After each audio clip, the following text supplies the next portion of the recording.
세상은 신이 정한 규칙과 자연 질서, 그리고 인간의 본성에 따라 움직입니다. 인간은 태어날 때 동일한 숫자의 치아와 머리카락을 부여받지만 사람마다 빠지는 속도가 다르다가 언젠가는 모두 빠지게 되죠. 두뇌의 기억력도 세월에 따라 떨어집니다. 피부에도 주름이 생기고 탄력이 떨어지는 것을 무엇으로도 막을 수가 없습니다. 운명이 변화무쌍한 도깨비와 같다고 합니다. 언제 어디서 튀어나올지 모르죠. 지각한다고 나오지 않는 것이 아니라 불안하기는 마찬가지입니다. 그렇다고 생명의 변화를 소극적으로 받아들이기만 해서는 안 됩니다. 오히려 생명의 변화를 거부하기보다는 껴안아야 합니다. 운명의 최대 걸림돌은 무관심과 의욕 상실입니다. 운명을 믿고 안 믿고는 각자의 선택에 달려 있습니다. 운명을 믿지 않는 사람은 운명은 사람이 만드는 것이다. 그러므로 모든 사람은 운명의 설계자이다. 라고 합니다. 반면 운명을 믿는 사람은 운명은 이미 정해져 있다. 운명을 거부하지 말고 순응하라. 라고 합니다. 우리는 타고난 곳과 때를 알 수 없습니다. 재능과 부모조차도 선택할 수 없죠. 그렇지만 의지와 노력으로 운명을 바꿀 수도 있습니다. 그런 면에서 운명이 없다고 단정하거나 증명할 수는 없습니다. 운명은 우리의 미래와 열정과 편견까지도 지배합니다. 그러기에 모든 것을 운명 탓으로 돌릴 수도 없죠. 나이의 힘은 그저 나이만 먹는다고 나오는 것은 아닙니다. 걸림돌이건 디딤돌이건 묵묵히 한 걸음 한 걸음 디딜 때 생깁니다. 마치 걸으면서 생기는 근육의 힘처럼 세월에 지지 않는 골동품과 같은 인고의 고난을 이겨내야 합니다. 노후의 나이는 변명이나 걸림돌이 아닙니다. 차곡차곡 쌓아가는 나무의 나이테처럼 흔들리지 않는 반석의 역할을 합니다. 노년층은 사회의 짐이 아닌 미래의 초석이자 걸음이 되어야 합니다. 그렇다면 노년층의 진정한 힘은 어디에서 나오는지를 먼저 알아야 합니다. 첫 번째, 타인을 행복하게 만들기. 행복은 사실 거대한 담론이나 많은 것을 요구하지 않습니다. 자신이 행복을 느끼게 하는 빈도수를 많게 하면 됩니다. 너무나도 간단하죠. 타인을 행복하게 만들면 반드시 그 대가가 돌아옵니다. 예를 들어 자식들에게 용돈을 줄 때, 남을 위해 봉사할 때, 다른 사람을 위해 기도할 때 진실된 기쁨이 대가와 함께 찾아옵니다. 두 번째, 건강. 말레이시아 수상 마하티르는 영국 선데이 타임스와의 인터뷰에서 자신의 건강 관리법에 대해 밝힌 바 있다. 그는 나도 완전히 건강한 사람이 아니며 심장 문제가 있다. 폐렴을 앓아 심한 기침을 지속한 적도 있다. 라고 말했습니다. 그런데도 그가 건강을 유지할 수 있었던 비결을 과식하지 않는 것이라고 했죠. 그는 열량을 덜 섭취한 원숭이가 더 오래 살았다는 연구 결과를 믿고 살아가는 데 필요한 양만큼만 먹고 있다고 합니다. 이외에도 적당한 운동, 금연과 금주, 평생 사회활동을 하는 것으로 건강을 지킵니다. 조선의 21대 왕 영조는 다른 왕들의 평균 수명이 46세인데 반해 영조는 2배에 가까운 83세까지 살았습니다. 영조는 늘 적게 먹고 채식 위주로 식사했다고 전해지죠. 소식하는 대신 끼니는 절대 거르지 않았습니다. 회의를 하다가도 술알을 꼭 챙길 정도로 규칙적인 식사 습관을 지녔다고 합니다. 또 종묘에서 제사를 지낼 때도 술 대신 감주를 사용했다고 하죠.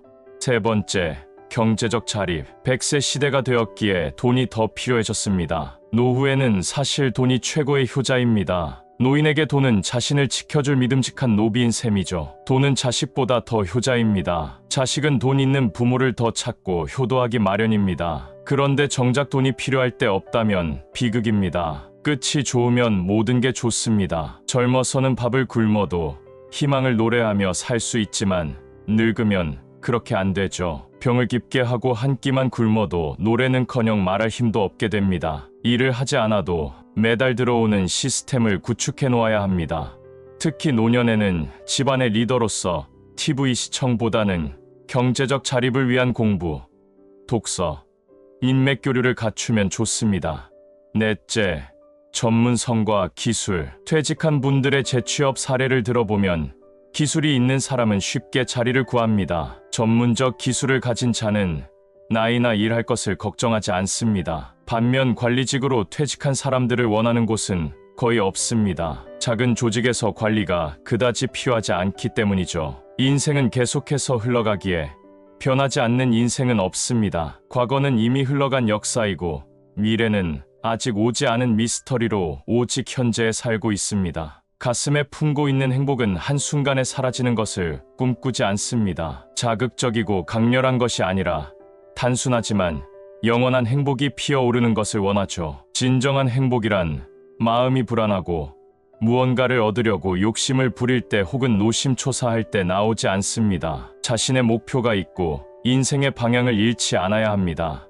목표에 도달했느냐, 그렇지 않느냐가 중요한 것이 아닙니다. 목표를 향해 나아가는 과정 그 속에서 사람들은 사랑, 성취감, 행복, 열정을 느낍니다. 큰 조직일수록 일이 철저하게 분업화되어 있어 조직이 무너지면 가치가 사라집니다. 마치 완성된 레고 제품에서의 레고가 아닌 하나만 떨어져 나온 레고 조각 신세인 것이죠. 노년의 대우는 극과 극입니다. 죽을 때까지 존경을 받는 사람이 있는가 하면 푸대접과 멸시를 받는 사람도 있습니다. 존경과 인자함의 노인이 있는가 하면 초라하고 놀림받는 노인도 있습니다. 노년에 자신의 가치를 가질 수 있는 자신만의 노하우가 필요합니다. 새로운 곳에 나를 놓아두는 것도 고려해보면 좋습니다. 우리는 누구나 죽습니다. 죽는 것을 모른 채 하거나 무시한다고 두려움이 사라지는 것은 아닙니다. 죽음을 이야기하는 것은 보다 더 잘 살기 위한 방편으로 아는 것이 힘입니다. 자신만의 행복 플랫폼을 만드는 것이 중요한 듯합니다.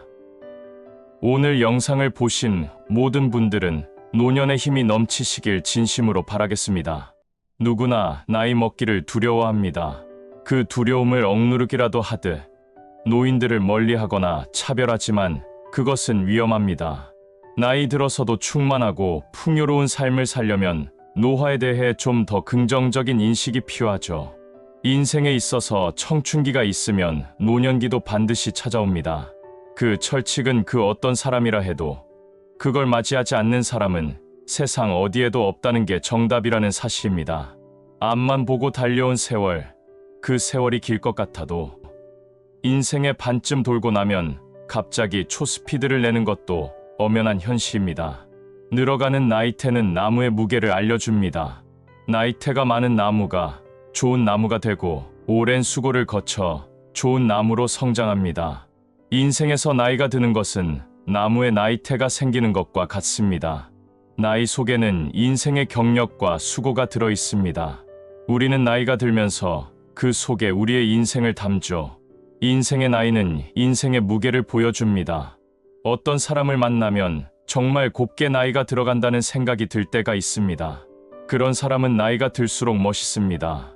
매일 하루가 더 원숙한 삶이 펼쳐지고 더 깊은 깨우침을 다가오게 한다면 나이가 드는 것은 정말로 멋있는 일입니다. 이것은 나이가 들면서 얻을 수 있는 것입니다. 현명하고 두려움 없이 노년을 맞이하기 위해서 미리 이 5가지 생각을 하면 좋습니다. 첫 번째, 나이 먹는 것은 생각보다 괜찮은 일이라는 것. 그러니 쓸데없이 나이 들어가는 것에 대한 걱정으로 시간을 낭비하지 않는 것이 좋습니다. 노년의 삶은 오히려 기회이자 몸과 마음 성숙의 시간이 될 수 있습니다. 나이를 먹는 건 가보지 못한 길을 가는 새로운 탐문과도 같습니다. 두 번째, 100년을 써야 할지도 모른다는 것. 몸을 아껴야 합니다. 건강에 해를 끼치면서 얼마나 오래 살던 신경 안 써 라는 변명은 하면 안 됩니다. 병은 쾌락의 이자입니다. 흡연, 형편없는 식습관, 운동 부족 같은 것들로 일찍 죽지는 않습니다. 다만 몇 년 혹은 몇십 년 동안 만성질환에 시달리며 고통을 받을 뿐입니다. 오히려 빨리 세상을 뜨는 것이 편할 수도 있습니다.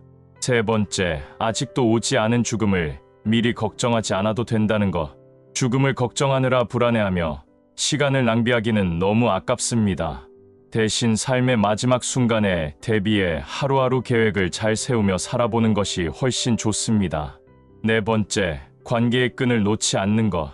중년 이후에 찾아올 사회적 고립에 대해 진지하게 생각해야 합니다. 중년에 접어들면 의식적으로 새로운 기회와 새로운 인간관계를 만들어 유지하려고 노력해야 합니다.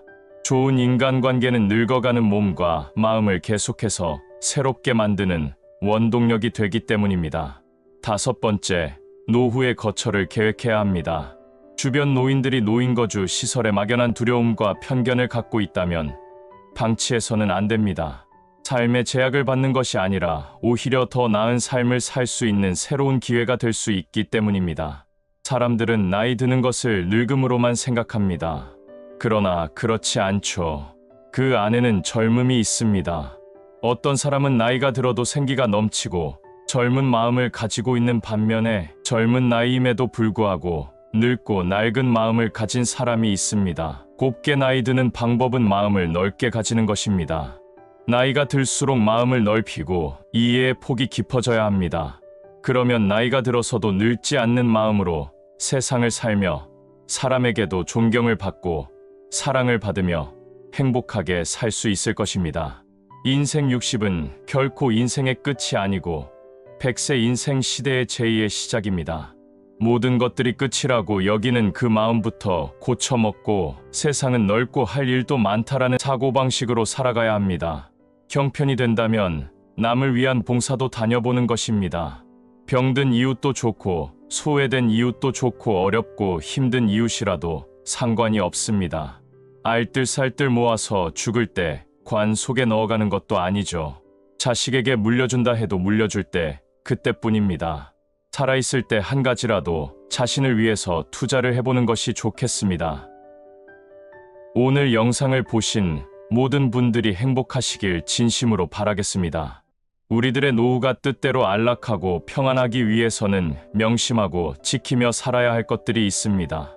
세상은 우리들 마음과는 달리 그냥 그렇게 놔두질 않습니다. 하지만 평안한 노후를 보내는 우리들의 인생 선배들이 공통적으로 말하는 수칙들이 있다고 합니다. 오늘은 그 수칙들 가운데 7가지에 대해서 나눠보고자 합니다. 첫 번째, 내 돈은 죽을 때까지 가지고 간다. 공술의 공수거, 빈손으로 왔다가 빈손으로 가는 게 인생이라지만 그건 우리가 무덤에 갈 때 이야기입니다. 나이 들어서 돈에 탐욕을 부리는 것만큼 천한 인생도 없습니다만 돈을 무덤까지 가져가라는 말씀은 돈에 대한 미련과 욕심을 버리지 말라는 뜻이 아니라 얼마가 됐든 죽는 그날까지 재산을 자신의 소유로 지키고 살아야 한다는 의미를 강조합니다. 돈이 있어야 사람답게 생활할 수 있고 어딜 가든 사람 대접받으면서 살 수 있고 자식에게조차도 버림받지 않게 되는 것이 세상 인심입니다. 안타깝지만 돈이 있어야 인간의 존엄성을 지키며 죽을 수도 있습니다.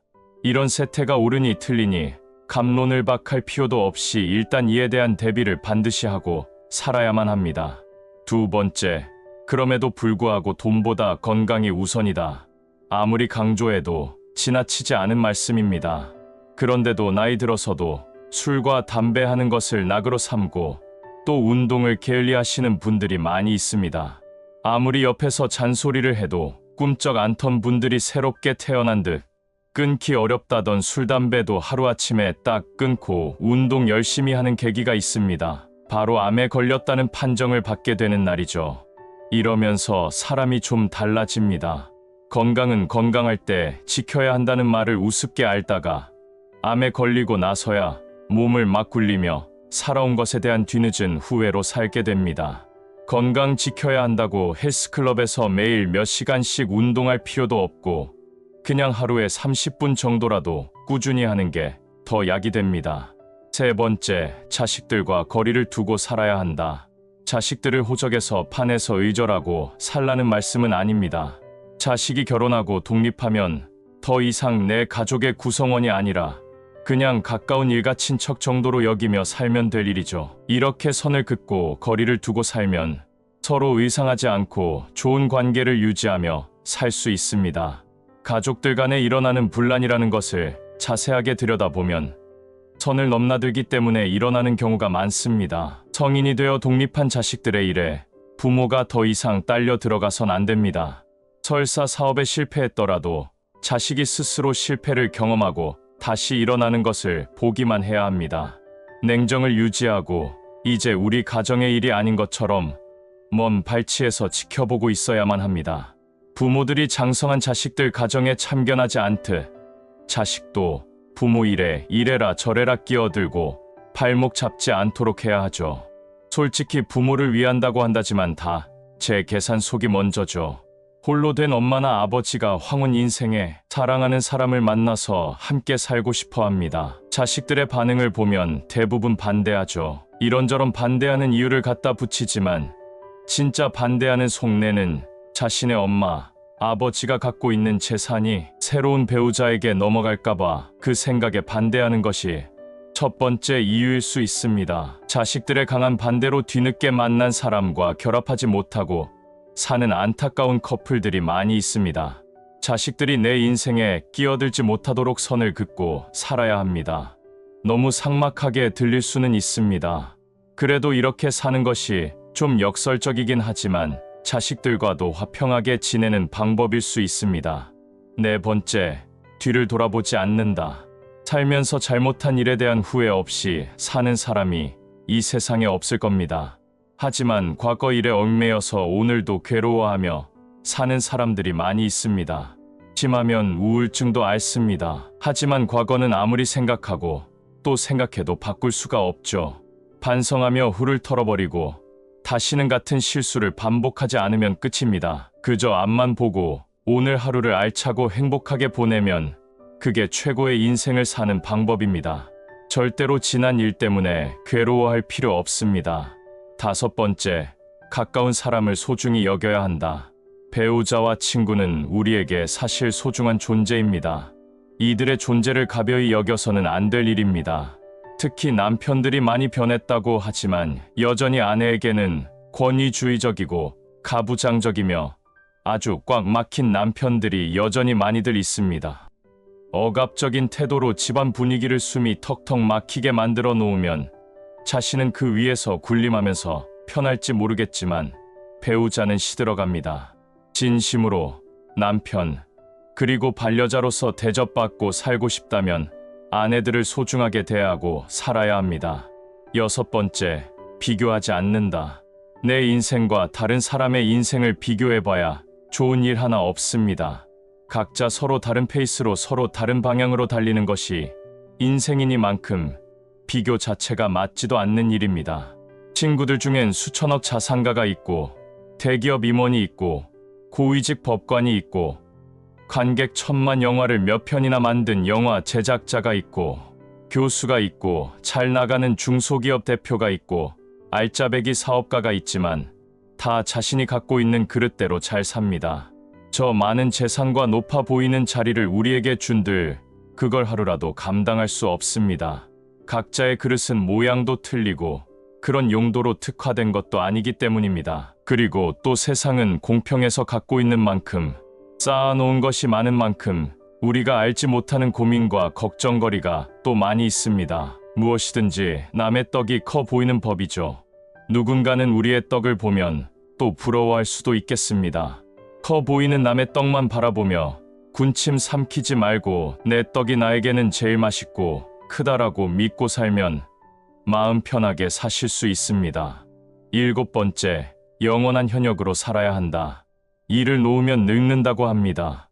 그렇다고 내가 주인도 아닌 회사를 평생 다닐 수도 없는 노릇이고 또 하기 싫은 월급쟁이 노릇을 한도 끝도 없이 하면서 사는 것도 바람직하지 않을 듯 싶습니다.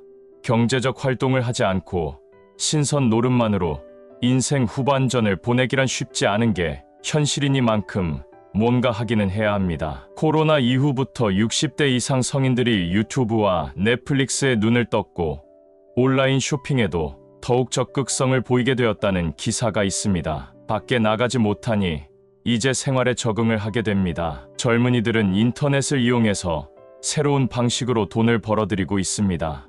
이것이 그냥 특별한 젊은이들의 이야기만으로 흘려듣기보다는 그들이 어떤 생각과 비전을 갖고 어떻게 인터넷으로 돈을 버는지 진지하게 알아보면 좋습니다. 영원한 현역으로 살고자 한다면 지금 시대에 맞는 또 미래지향적인 방식으로 경제활동을 하는 것이 좋습니다. 평안한 노후를 보내기 위해서는 때로는 냉정하고 매정하다 싶을 정도로 해야 될 때가 있습니다. 그래야 우리 자신을 지킬 수 있기 때문입니다. 오늘도 영상을 보신 모든 분들이 하루하루 건강하고 행복하시길 진심으로 바라겠습니다. 행복한 인생, 특히 행복한 노후에 대해 이야기를 하다 보면 돈이 다 해결해 줄 것이라는 말이 자주 나옵니다. 물론 사람 나고 돈 났다고 하지만 돈 때문에 사람을 업신여기고 또 돈 때문에 사람을 죽이는 일을 보면서 돈만 있으면 행복해질 수 있다는 착각을 하게 될 수 있습니다. 돈은 굉장히 중요하지만 돈뿐 아니라 노후에 없으면 고통스러운 말년을 보내게 되는 것들이 있습니다. 오늘은 노후에 없으면 오래 사는 것이 지옥이 되는 6가지에 대해서 나눠보고자 합니다. 첫 번째, 꿈과 목표가 없는 것. 인생 후반전이야말로 자신의 꿈과 목표를 이루기 위해 집중하기 좋은 때입니다. 인생 전반전에는 부모님의 성화 때문에 또는 간판 때문에 아니면 취직 잘 된다는 것에 관심도 없고 하기도 싫은 공부를 해야 했고 또 그렇게 학교를 나와 대부분이 그렇게 하는 대로 회사에 이력서를 보내고 직장 생활을 했습니다. 그게 당연한 인생인 줄만 알고 살았죠. 이렇게 사는 게 맞나 싶지만 결혼하고 아이들 키우느라 브레이크를 밟을 수가 없었습니다. 인생 후반전은 전반전과는 다른 게임의 전략으로 나서야 하고 그렇게 할 수 있는 여유가 우리에게 돌아옵니다. 전반전이 만족스럽지 못했다면 부모의 탓으로 돌릴 수 있지만 이제 후반전은 누구의 간섭도 없이 자신의 의지대로 자신의 인생을 폼나게 살아갈 수 있는 다시 오지 않을 절호의 찬스인 겁니다. 이제 탓할 사람조차 없습니다.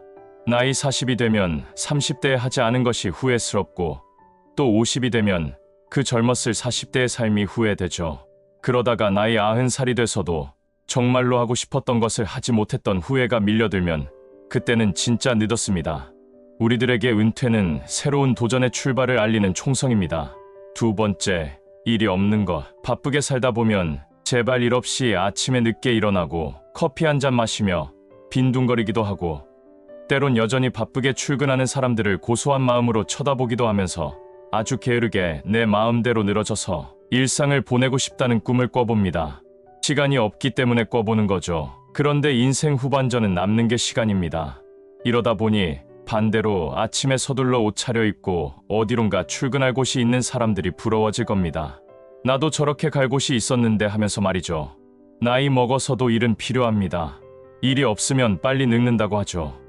하지만 인생 후반전의 일은 내용면에서나 질적으로나 전반전과는 달라져야 합니다. 여전히 먹고 살기 위해서 마지못해 일을 해야 한다는 전제가 깔리면 인생이 고달파집니다. 인생 후반전에는 하고 싶은 일을 열정적으로 몰입해서 성취감을 느끼면서 살아야 합니다. 세 번째, 돈이 없는 것. 이건 정말이지 상상조차 하고 싶지 않은 상황입니다. 노후에 돈이 없어 거짓골하고 살게 되지는 않을까 하는 고민도 그 중에 하나입니다. 우리들 인생도 우여곡절 끝에 말년에 폐지 주우며 살게 되지 말라는 법이 없습니다. 은퇴 설계 전문가들은 국민연금은 생활하기에 부족하니까 금융기관들이 제공하는 여러 사적연금 상품으로 2중, 3중의 보완책을 마련하라고 조언합니다. 꼭 염두에 두셔야 합니다. 자본주의 사회에서 인간의 존엄성을 잃지 않으며 살기 위해서는 돈이 있어야 한다는 사실은 더 이상 설명하지 않아도 너무 잘 알고 계실 거라고 생각합니다. 네 번째, 건강함이 없는 것. 우리나라 최고의 주식 부자였던 고 이건희 회장은 죽기 전까지 주식의 배당금으로만 3,538억 원을 벌어들였습니다. 하지만 6년 넘게 식물인간으로 누워있다가 세상을 떠난 한국 최고의 부자를 부러워할 사람은 아무도 없습니다. 그 많은 돈을 쌓아놓고도 건강을 회복하지 못한 채로 세상을 떠난 것을 가만히 생각해보면 우리들이 갖고 있는 건강의 가치가 최소한 이건희 회장이 갖고 있었던 전 재산보다 높은 것이 아닌가 하는 생각이 들기도 합니다. 건강하다고 자만하면서 몸을 굴리는 것이 아니라 건강할 때 건강을 지키라는 진리의 말씀을 항상 유념하면서 살 일입니다. 다섯 번째, 친구가 없는 것. 나이가 들면 지는 것을 더 싫어하게 됩니다. 사소한 언쟁만으로도 옛 친구와 절교하는 노인들을 보게 될 때가 많습니다. 인생이라는 것이 우리 잘난 맛에 살지만 친구에게 괜한 일로 자존심 세우고 그럴 필요는 없습니다. 그렇게 쓸데없이 사소한 것에 목숨 걸다가는 친구 없이 고독하게 살 수 있습니다. 친구 관계가 가장 좋은 은퇴자는 그렇지 않은 은퇴자보다 22% 정도 더 오래 살았다는 호주의 연구 결과가 있습니다. 그 연구팀은 대화할 상대와 어려울 때 의지할 수 있는 친구가 있으면 은퇴 후 생활이 덜 외롭고 생물학적 두뇌 활동과 면역 체계가 활성화되기 때문에 이렇게 오래 살게 된다는 분석을 내놓았습니다. 좋은 친구는 우리 생명을 연장해주는 보약 같은 존재입니다. 우리 인생을 아름답게 만들어줄 좋은 친구를 꼭 알아채고 곁에 두어야 하죠. 6번째, 배우자가 없는 것. 마음 맞고 친구 같은 배우자는 인생 후반전에 뺄래야 뺄 수가 없는 아주 귀한 존재입니다. 앞서 말씀드린 것처럼 인생 후반전에 있어 좋은 친구는 보약 같은 존재입니다. 부부 사이의 친밀감이 높다면 배우자와 친구처럼 지낼 수 있습니다. 항상 배우자와 친구처럼 제잘거리고 낄낄거리면서 산다면 이보다 더 좋을 수는 없습니다. 있을 때 잘해야 하는 사람, 인생 후반전의 인간관계, 그 코어에 자리 잡고 있는 사람이 바로 배우자입니다. 배우자와의 관계를 돈독하기 위해서는 남성이 수컷으로 갖고 있는, 그리고 또 아내가 암컷으로 갖고 있는 기본 욕구와 심리에 대해 공부하고 이를 이해하는 것이 중요합니다. 오늘 간단하게 말씀드린 6가지를 잘 준비해서 챙겨놓는다면 우리들의 인생 후반전이 진정으로 행복하고 안락하게 흘러갈 가능성이 훨씬 높아지실 겁니다. 영상을 보신 모든 분들의 인생 후반전이 후회 없는 나날들이 되시길 진심으로 바라겠습니다. 세상 모든 사람들은 진정으로 자유롭게 살고 싶어 할 겁니다. 나이가 들수록 자유에 대한 욕구가 커진다고 합니다. 아내의 잔소리로부터 자유롭고 싶고 남편의 억압적인 태도와 간섭으로부터 자유롭고 싶어 합니다. 전통, 관습, 예절이라는 이름으로 우리를 옥죄고 있는 그 구태의연함으로부터 자유롭고 싶어하고 결국 내 자신을 죽일 것만 같아 그만 끊고 싶지만 어쩌지 못하고 이미 입에 물고 있는 담배로부터 자유롭고 싶고 벗어나고 싶은 오랜 습관으로부터 자유롭고 싶어합니다. 매일 아침 끌려나가 하루 종일 묶여있는 직장으로부터 자유롭고 싶고 부모로서 또 배우자로서 한도 끝도 없이 요구되는 그 책임감에 벗어나고 싶고 돈을 벌어야 한다는 압박감으로부터 벗어나고 싶기도 하죠. 이뿐 아니라 여러 가지가 있겠지만 정말 우리 인생이라는 게 쇠사슬에 묶여있는 노예 같은 것은 아닐까 싶기도 합니다. 지금까지는 어떻게 살아왔든지 간에 이제 남은 인생만이라도 좀 더 자유로운 인생을 살아가게 만드는 대표적인 3가지 방법에 대해서 이야기를 나눠보고자 합니다. 첫 번째, 완벽에서 벗어나기. 항상 철저한 자기정돈 질서, 규칙, 완벽함 등을 추구하는 소위 답답한 FM들을 우리 주변에서 흔히 볼 수 있습니다. 강박이라고 하죠. 그래서 어떤 이는 손을 씻고 또 다른 이는 집 거실을 쓸고 닦는 것을 반복하며 하루를 보냅니다. 머리카락이나 과자 부스러기라도 바닥에 떨어뜨리는 날에는 큰일이 납니다. 이런 강박은 회사 생활에서도 발견됩니다. 예전 직장의 사장은 부서장들 미팅 때 보고서가 올라오면 줄, 장평, 글자 간의 간격, 띄어쓰기 등 이런 형식에 아주 과도하게 민감했습니다. 작성법을 어기는 보고서가 올라오면 그 안에 적힌 사업 내용에 대한 얘기를 하는 것보다 틀린 작성법을 지적하는데 더 많은 시간을 썼죠. 그러니 미팅은 사업 내용을 토의하는 자리가 아니라 국어, 문법 시간이라도 되어버리기 일쑤였습니다. 그래서 팀장들은 핵심 내용을 적는 것보다 작성법에 더 신경을 쓰게 됩니다. 이런 종류의 사람들을 신경증적 완벽주의자라고도 하죠. 이런 분들의 정신력이 일반적인 우리보다 강해서 이런 강박을 보이는 게 아닙니다. 반대로 일반적으로 견뎌낼 수 있는 우울한 감정, 분노, 외로움과 같은 경험들을 신경증적 완벽주의자들은 버텨내지 못합니다. 그리고 우리들보다 회복력도 훨씬 느리죠. 남들에게 완벽해 보이고 싶은 마음이 강하다 보면 이런 사소한 일에 강박을 보이게 됩니다.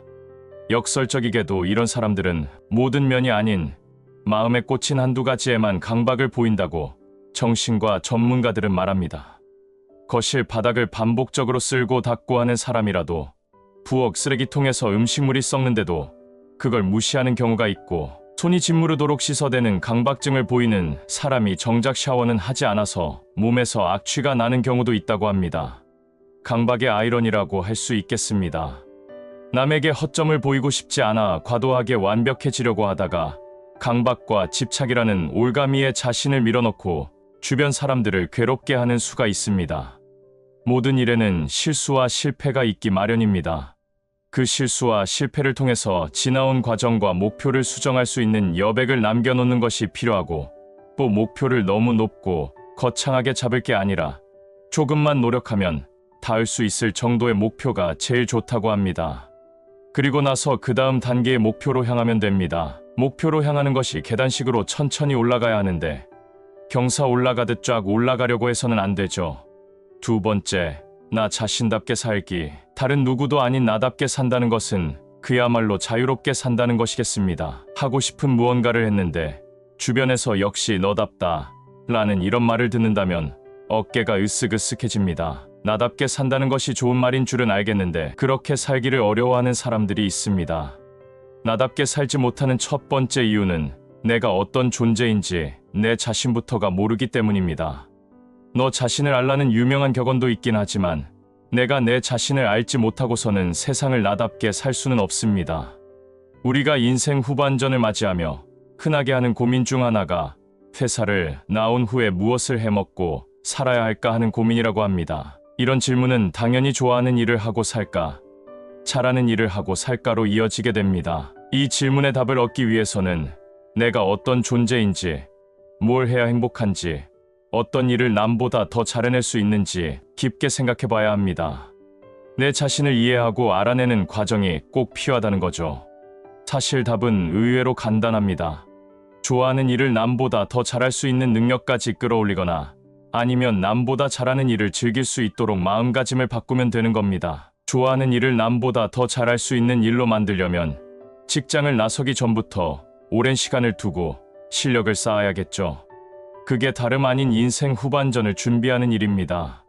나답게 살지 못하는 두 번째 이유는 바로 인간관계 때문입니다. 나답게 살기 위해서는 내 자신이 우주의 중심에 서 있어야 하는데 바로 그 중심에 다 사람들을 서게 했기 때문에 나답게 살지 못하게 되는 겁니다.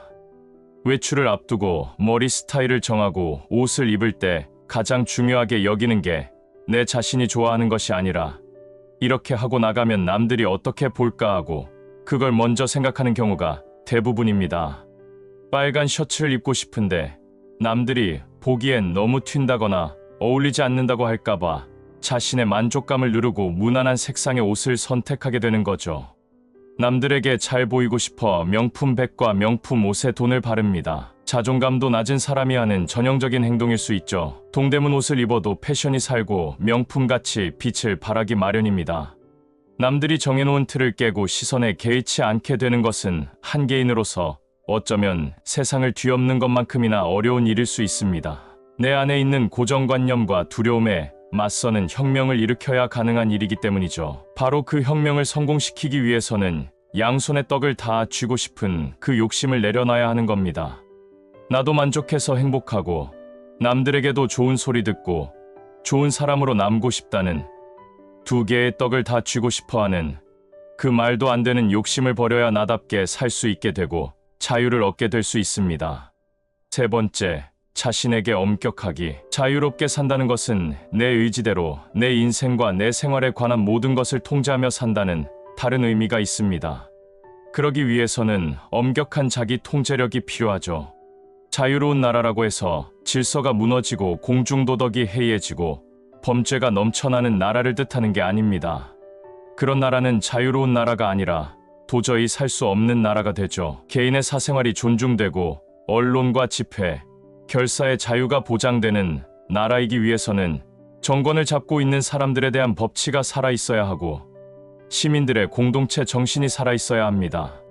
마찬가지로 한 개인이 자유롭게 살기 위해서는 내 자신에 대해 엄격해야 나쁜 습관을 고칠 수 있고 인생에 대한 태도와 마음가짐도 더 긍정적으로 가져갈 수 있습니다. 갖고 싶은 물건을 카드로 긁고 사고 싶을 때, 다이어트 한다면서 먹고 싶은 것을 다 먹고 싶을 때, 밖에 나가 운동하기보다는 소파에 누워 마냥 퍼져 있고 싶을 때, 쇼핑을 보다가 갑작스레 꼭 필요한 물건이라는 착각을 하게 되었을 때, 이럴 때 충동을 통제하지 못하고 끌려간다면 자유로운 인생을 살고 있다고 말할 수 없겠습니다. 자유는 아마도 인류 문명 발전의 원동력이었을 것입니다. 굶주림으로부터의 자유를 얻고 싶어서 농업혁명이 일어났듯이 말입니다. 한 개인으로서도 자유롭고 주체적으로 살려는 노력이 인생을 풍요롭게 만들 것이 분명합니다.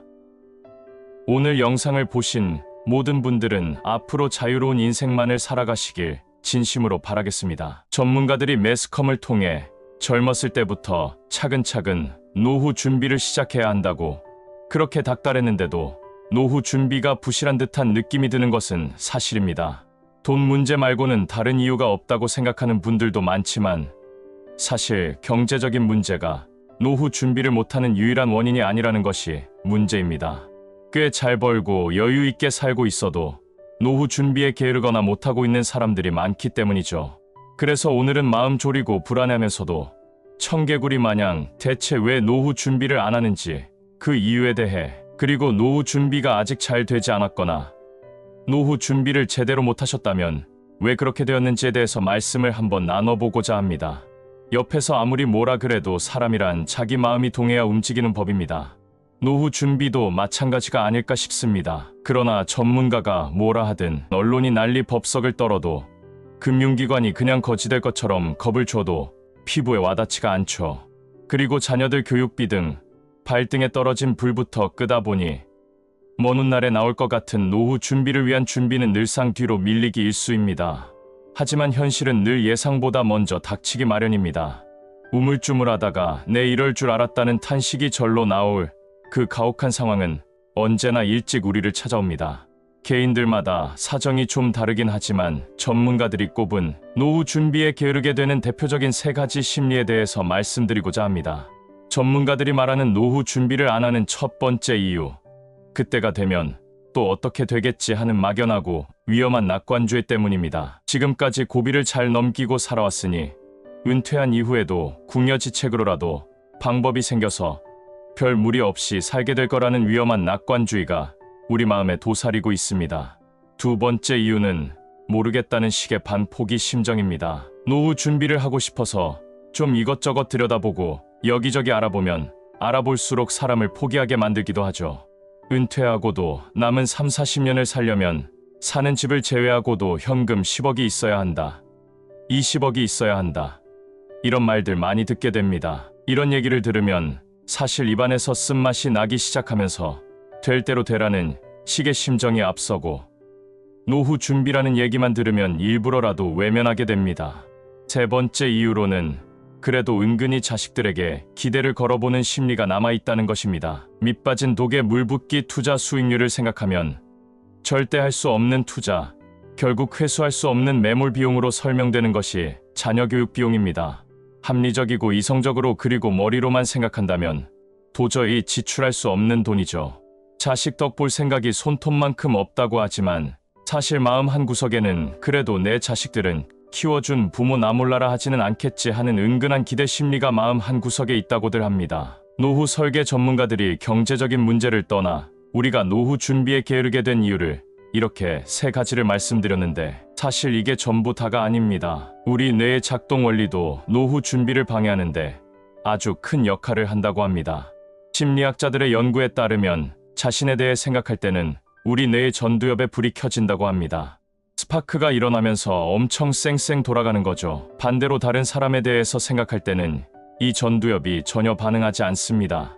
내 자신이 아니라 남의 얘기이기 때문이죠. 그렇게 바쁘게 머리를 굴릴 필요가 없는 겁니다. 그런데 이상하게도 미래에 은퇴한 이후에 자신에 대해서 생각할 때도 남 생각할 때와 똑같이 전두엽이 전혀 반응하지 않는다고 합니다.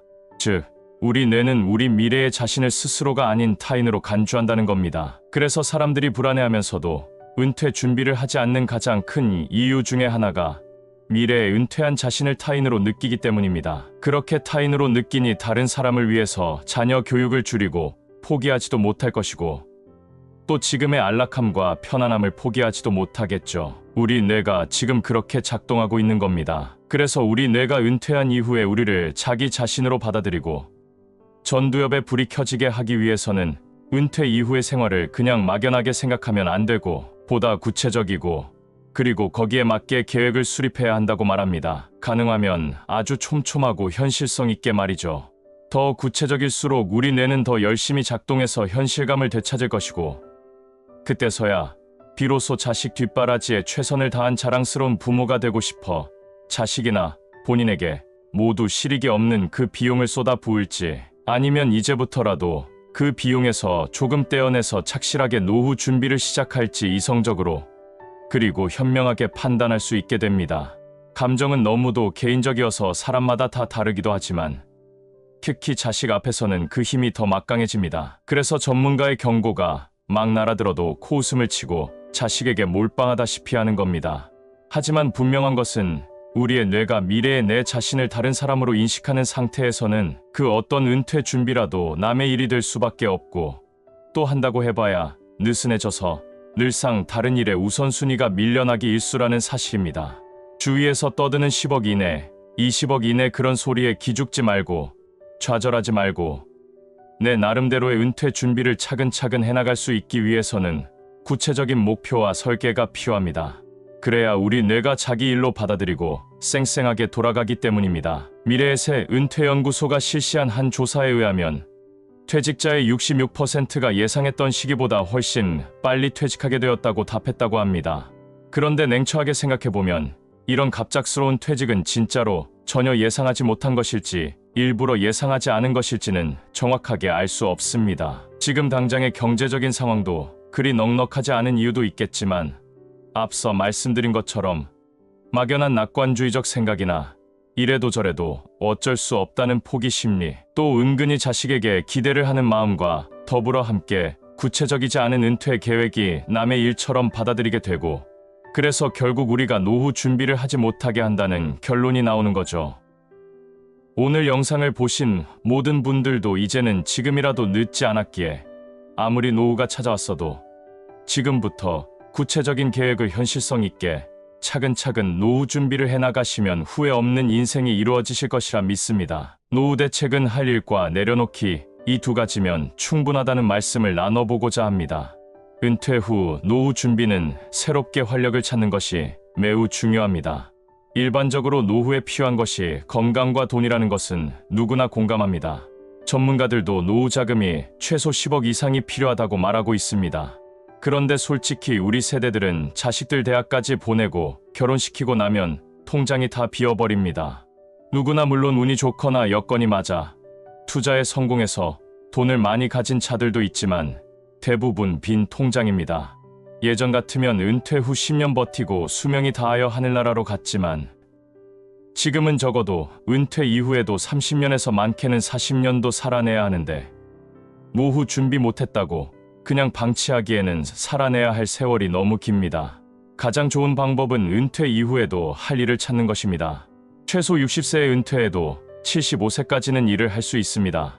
할 일을 찾아 활동하면 건강과 돈이 한 번에 해결됩니다. 일을 하면서 활동하니 자연스럽게 건강은 따라오고, 또 많지는 않을지라도 일을 하면 작은 돈이라도 들어오게 되어 있습니다.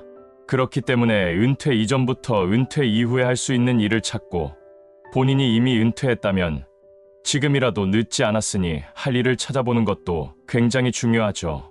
의지만 있다면 얼마든지 할 일을 찾을 수 있습니다.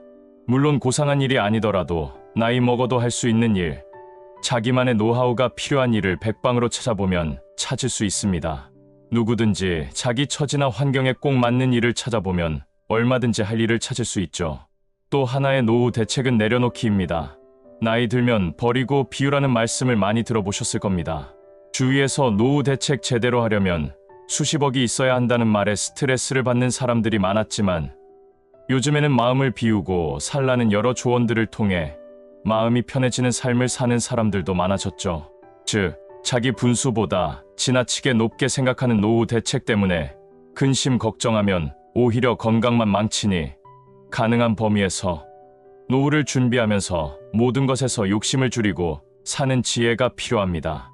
나이 들면 집 크기도 줄이고 자동차도 경차로 바꾸고 생필품도 최소화해서 생활하는 것에 오히려 마음 편한 것을 느낄 수 있습니다.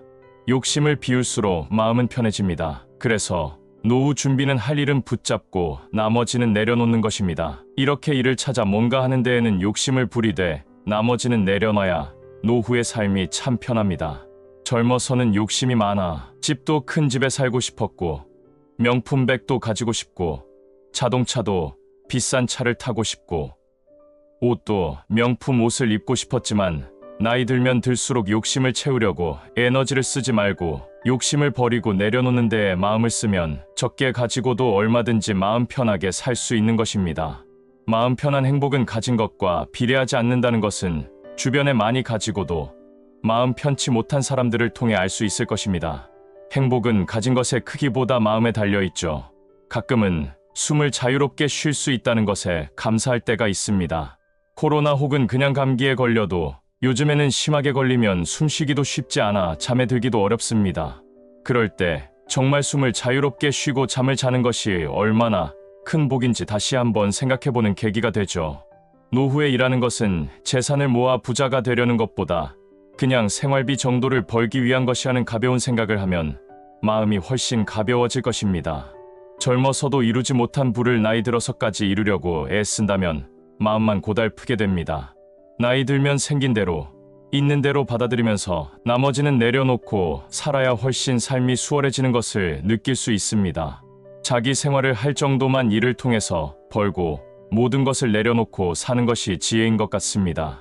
다 내려놓고 삶의 현실을 편안한 마음으로 받아들일 때 우리는 좀 더 쉽게 노년을 살아갈 수 있습니다.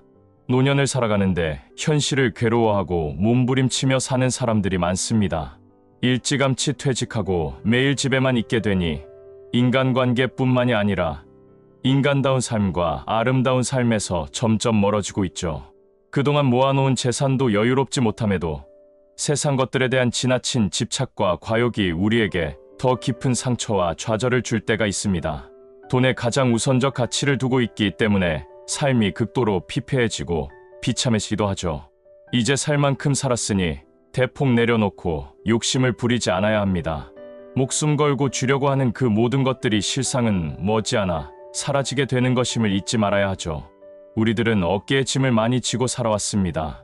어려서는 부모님의 양육 방식이 그러했기에 아무것도 모르고 그렇게 자랐고, 커서는 욕심을 가지고 이것저것 도전하면서 피치 못하게 고생을 많이 했습니다. 앞으로는 너무 애쓰지 말아야 합니다.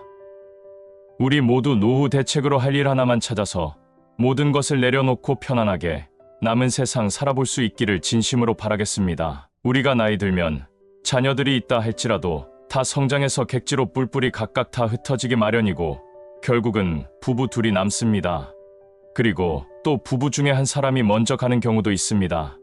부부가 둘이 남아서 같이 산다 할지라도 우리는 계속 붙어 있는 것이 아니기 때문에 혼자만의 시간을 가지고 혼자 사는 즐거움에 푹 빠져 살아보는 것도 나쁘지 않죠.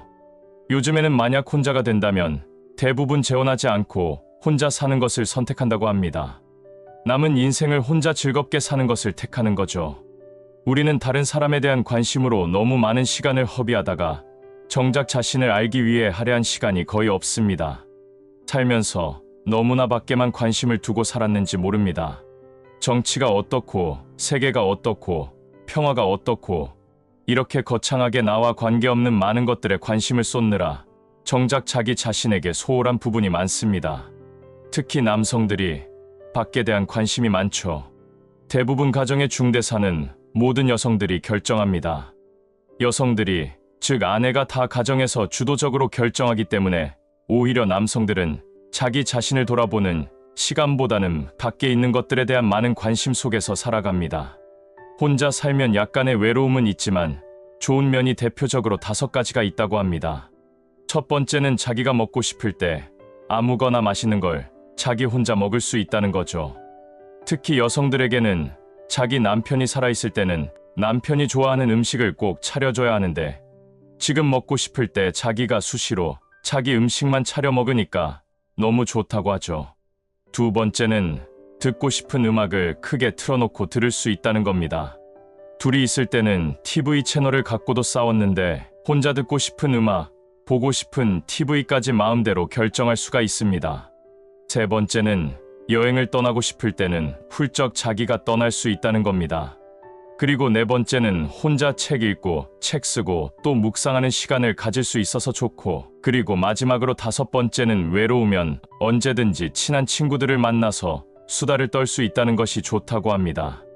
물론 혼자 사는 즐거움이 이보다도 더 많겠지만 이렇게 혼자 사는 즐거움을 느끼면서 살려면 몇 가지 전제 조건이 충족되어야 합니다. 일단 혼자서 모든 것을 해결하겠다는 강한 의지와 실천력이 필요합니다. 예를 들면 돈이 필요하다면 돈을 벌 수 있는 능력을 길러야 되고, 건강이 필요하다면 건강에 필요한 운동을 할 수 있는 그런 실행력이 필요하죠. 그리고 끊임없는 자아 개발과 자존감을 높여갈 필요가 있습니다. 혼자서도 즐겁게 살려면 자아를 개발하고 죽을 때까지 자존감을 지키며 살 수 있도록 자기 성장 동력을 개발하는 것이 굉장히 중요하죠. 이제 거기다가 꼰대 정신을 버리고 다시 자기도 배우려는 자세를 가져야 됩니다. 예를 들면 젊은 친구들한테도 마음을 열고 배우려는 자세가 필요하죠. 자기가 경력과 경륜만 믿고 젊은 사람들한테 꼰대 정신으로만 대하면 소통이 단절되게 돼 있습니다.